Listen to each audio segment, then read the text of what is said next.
Comment convaincre des clients en ligne? C'est ce qu'on va voir ensemble dans cette vidéo. Cette vidéo s'adresse tout particulièrement aux freelances, coachs, consultants, formateurs, bref, aux personnes qui vendent leurs services et pas aux personnes qui vendent des produits physiques. Si tu es e-commerçant, par exemple, désolé, mais cette vidéo n'est pas pour toi. Et quand on est indépendant ou entrepreneur et qu'on vend ses services, on ne sait généralement pas par quel bout prendre les choses. On ne sait pas par quoi commencer.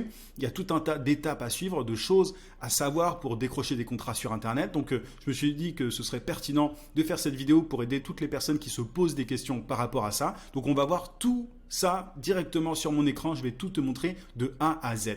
On va rentrer dans le vif du sujet.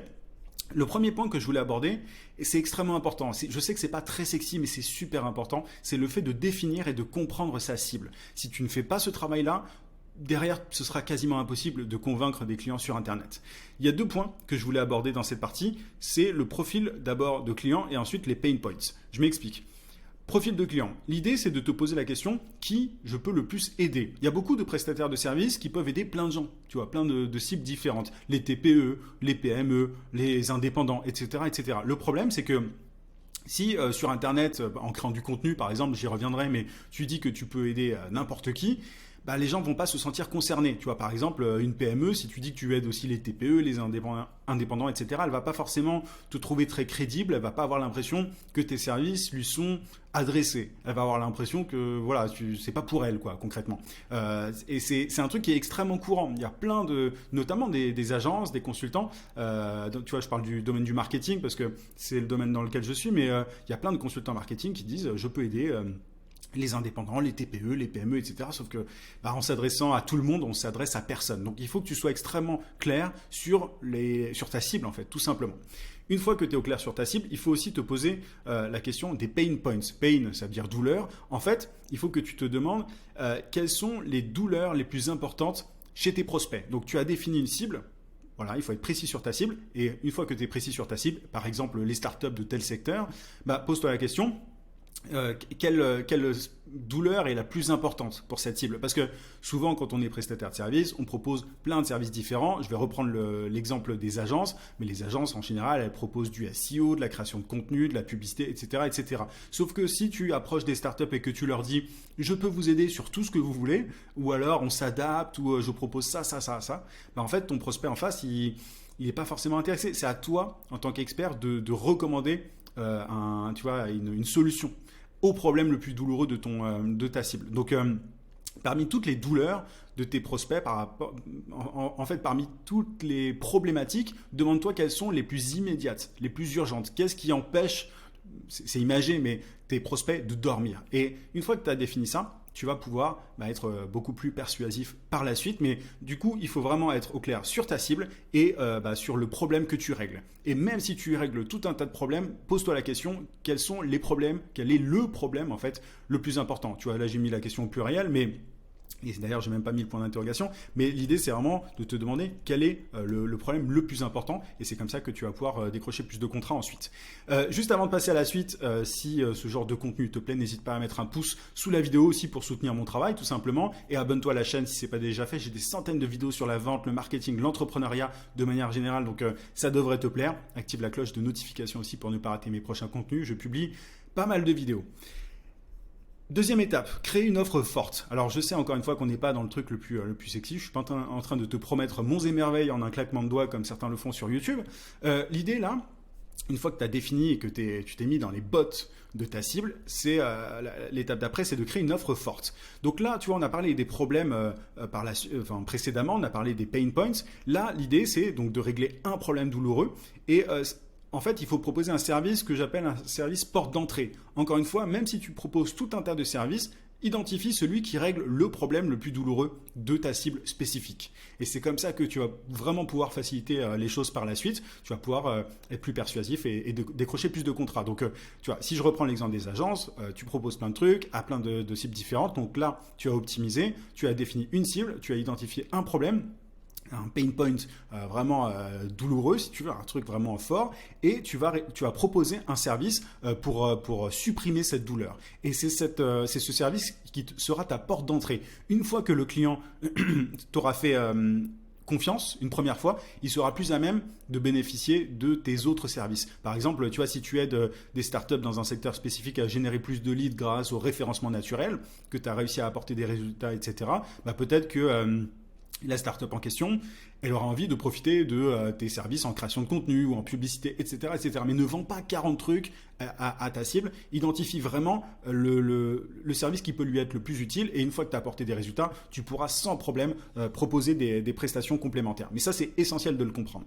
Une fois que tu as ça, une fois que tu es au clair sur le service que tu as proposé, il faut aussi que tu aies des études de cas, des témoignages pour appuyer ton propos.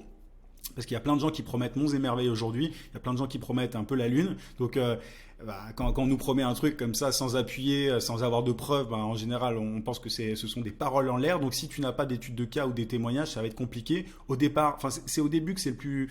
Si tu démarres, c'est pas super évident, mais tu peux proposer de bosser pour un client en échange d'un témoignage et rien d'autre. Par exemple, tu peux forcer un peu le destin de cette manière-là, mais c'est ultra important. Moi, quand on m'approche, tu vois, quand on m'envoie des messages de prospection et qu'on me dit oui, je peux t'aider à faire ça et qu'il n'y a aucune preuve derrière, t'imagines bien que je suis pas intéressé. C'est bien aussi d'avoir une méthode signature, c'est-à-dire qu'une méthode signature, c'est une méthode propriétaire, une méthode que tu as élaborée. Il y a plein de prestataires de services sur le marché et qui proposent la même chose en fait. Tu vois, je t'ai pris un exemple d'aider les startups dans un secteur précis à générer plus de leads, de prospects grâce au référencement naturel. Il y en a d'autres, des agences notamment qui font ça. Encore une fois, je parle d'agences et tout, mais cette vidéo est vraiment pour tous ceux qui vendent leurs services de manière générale. Et du coup, comment est-ce qu'on se différencie? Même si on est assez précis sur la cible et sur le problème qu'on règle, on crée une méthode signature, on crée une méthode propriétaire qui démontre notre expertise. L'idée, c'est d'avoir une méthode qui permet d'avoir des résultats plus rapidement, plus facilement que les concurrents. Et c'est comme ça que tu sors du lot, que tu te démarques.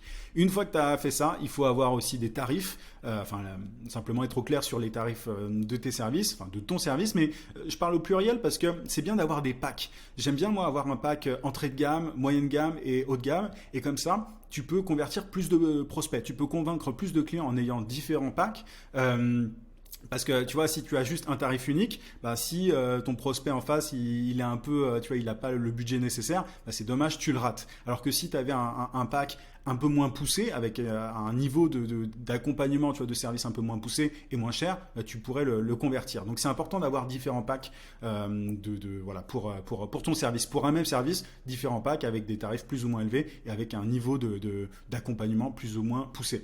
Juste avant de passer à la suite, si ce genre de contenu te plaît, si tu veux aller encore plus loin, sache que j'ai mon meilleur contenu qui se trouve dans mes emails secrets. Tu as le lien d'inscription en description. Tu peux aussi cliquer sur le i. En t'inscrivant, c'est très simple. Tu vas recevoir chaque matin à 9h un email rempli de conseils, de méthodes, d'astuces pour trouver plus de clients et pour facturer tes services à prix d'or. Il y a plus de 15 000 inscrits à l'heure actuelle. C'est pour les coachs, consultants, formateurs, freelance, bref, pour toutes les personnes qui vendent leurs services et qui veulent propulser leur business au niveau supérieur. Donc tu peux cliquer sur le lien en description ou sur le i pour aller encore plus loin. YouTube n'est que la partie visible de l'iceberg.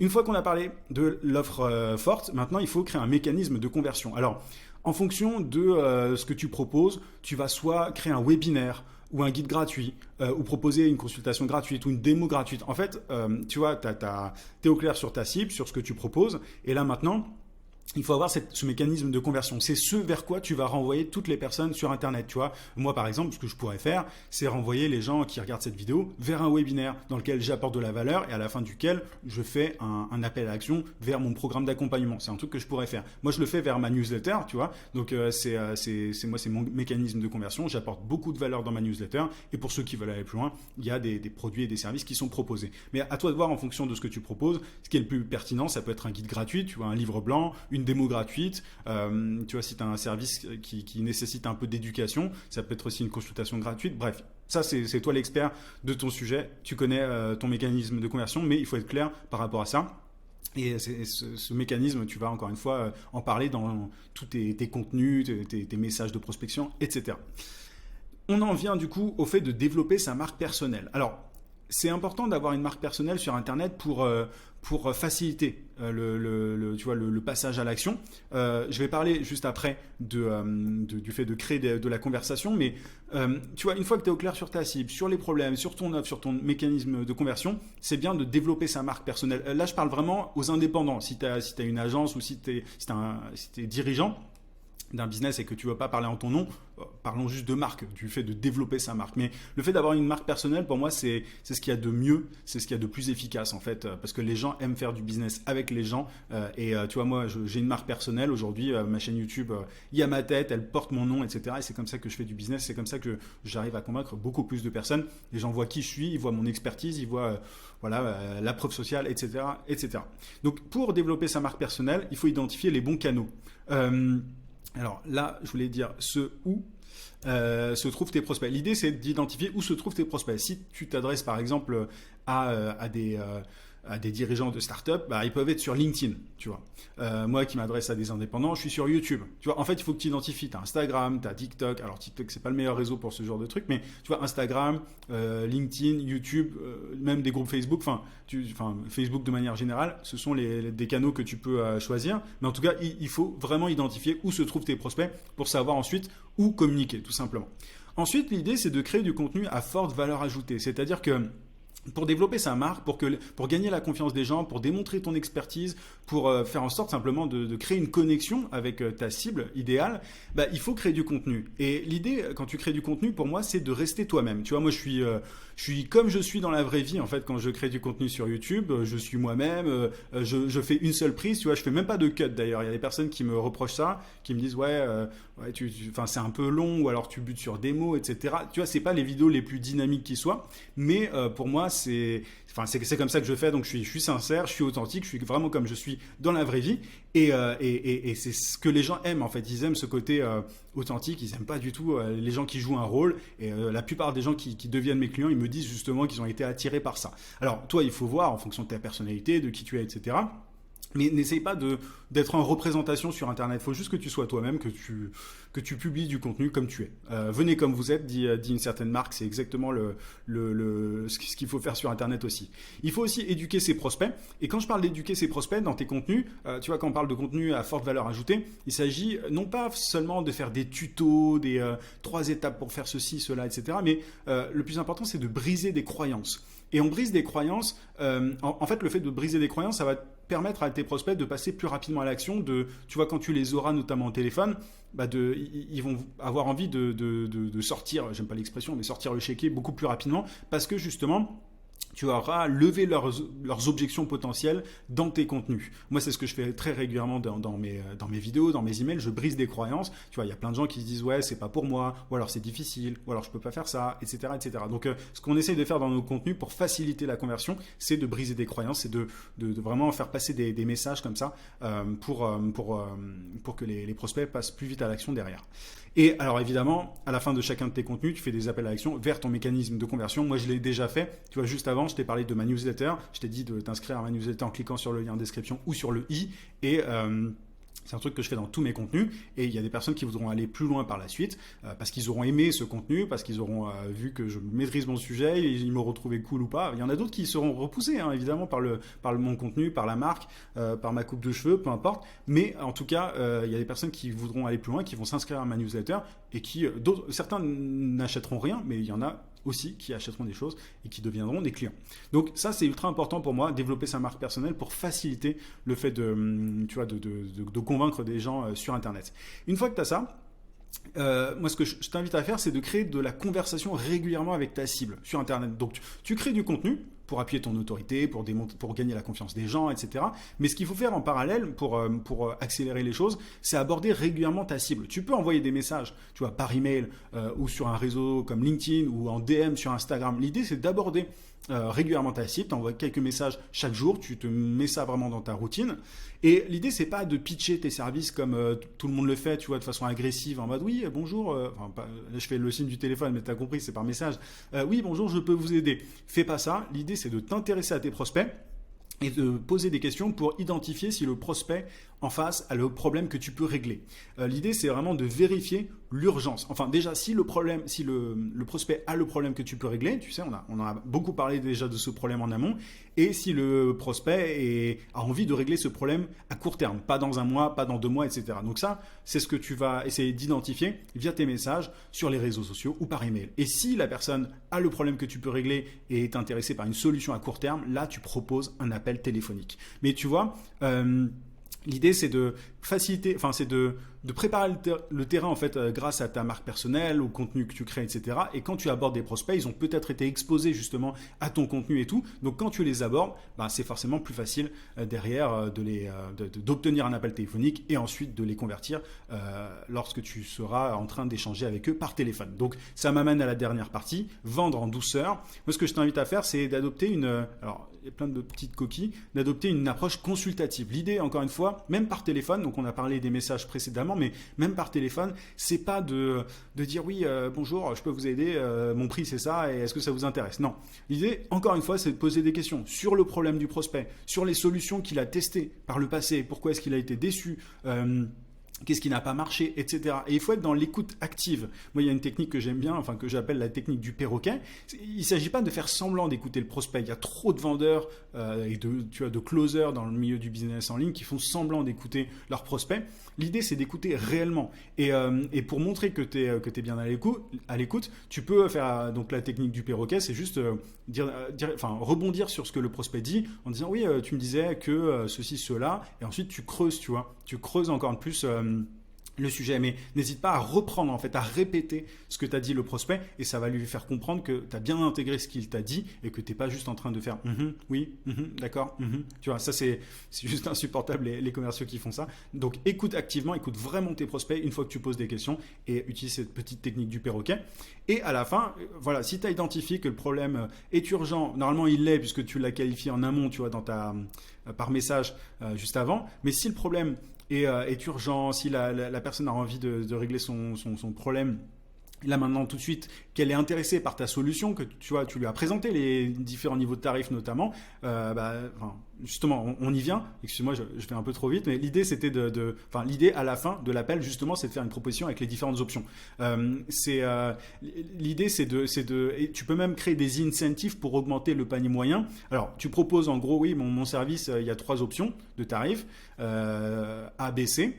Voilà, et t'expliques les différents trucs. Tu dis à la personne tu demandes à la personne ce qui l'intéresse. Et si tu veux aller plus loin, tu peux justement proposer des réductions si la personne prend, l'un des packs maintenant et pas dans X mois. Par exemple, tu vois, moi j'ai un tarif de base pour mon accompagnement et j'ai 2 packs supplémentaires avec des options en plus. Et si mes clients prennent le pack numéro 2 ou le pack numéro 3 quand on échange par téléphone, je leur fais un prix. Tu vois, je fais une promotion. Ils peuvent en profiter plus tard, dans X mois, mais s'ils le prennent maintenant, je leur fais un prix pour simplement les remercier pour leur confiance, tu vois, simplement. Donc l'idée, c'est de créer des incentives, c'est de pousser les prospects à prendre tes packs les plus élevés grâce à des promotions, grâce à des réductions. Donc voilà, c'est une technique en plus pour convaincre tes prospects de passer à l'action maintenant sur tes services un peu plus chers, tout simplement. Donc tu vois, l'idée c'est, il y a pas mal d'étapes, mais en réalité c'est pas compliqué. L'idée c'est d'être rigoureux et de bien suivre ces différentes étapes. Et si tu les suis, tu arriveras à convaincre des clients sur Internet. Moi, toutes ces différentes étapes-là, c'est celles que je suis régulièrement. Tu vois, j'essaie vraiment de faire en sorte qu'elles soient les plus claires possibles, les plus facile à comprendre.